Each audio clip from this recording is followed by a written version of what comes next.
My name is Kedrick Armstrong. I am a second year master's student in the orchestral conducting program, originally from South Carolina. The project is basically an edition of Irene Britton Smith's Sinfonietta, which she wrote in 1956.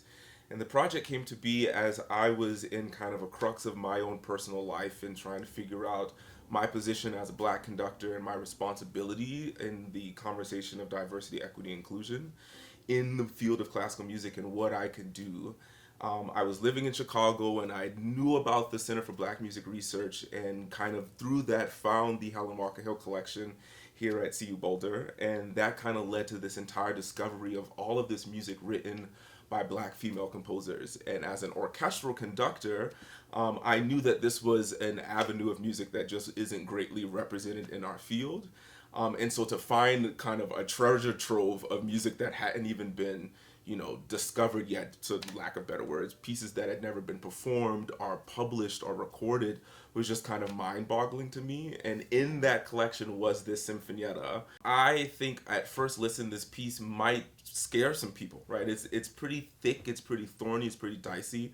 But with that, I do think that there are all of these nuggets in her music, right? And I think this comes from her entire life's work as an elementary school music educator, right? So I think there's always a part of her that is thinking about her audience and thinking about, sort of how to grasp music and how to teach music and how to convey music to an audience. In the Sinfonietta, the entire three movement work is based on a two-note motive, right? And as soon as you kind of hear that, and as soon as someone points that out to you, you can track that motive all throughout the piece. And even in the most complex moments of the music, right, you can still at least grab onto that two-note motive. I feel, as someone who's trying to promote this music and give it to an audience, that is what we hold on to, right? It's getting beyond the fact that it's complicated, I think there's something to reintroducing and continuing the conversation and the research into these pieces that will hopefully, even after the first listen, maybe on the fifth listens, I can convince someone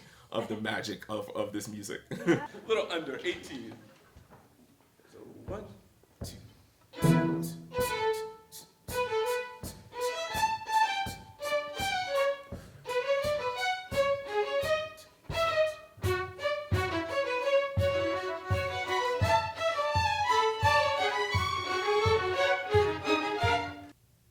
I think one of the things that has been the most kind of weird favorite parts for me is looking at the pictures of these composers. And for me, the reason that is so important because growing up in communities of, in black communities, there was always this detachment from like what classical music was and who classical musicians were and who composers were. And so in the research of this music and hearing about the lives of these composers and looking at their pictures and kind of seeing them in their, day to day, I'm like, oh, this is like my mom or my aunt. The connection is just so much more immediate. And so the advocacy feels even much more immediate because I'm like, this is entire community of people who were, who I feel so akin to, who were gate kept or pushed aside. And so to be able to kind of see their images has been one of the most life-giving things to me, and it continues to make me want to keep working on it.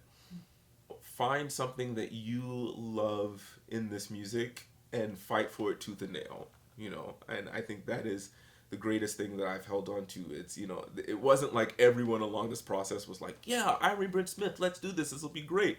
And, I kind of drove my foot in the ground, and I think that is such a valuable thing in discovering and advocating for any kind of music that is not in the field, Not in the canon. Not in the canon. Because it's not in the canon for a reason, and if you believe it's supposed to be there, you have to find that reason that you believe it and fight for it tooth and nail. And there will be people around you who believe in that.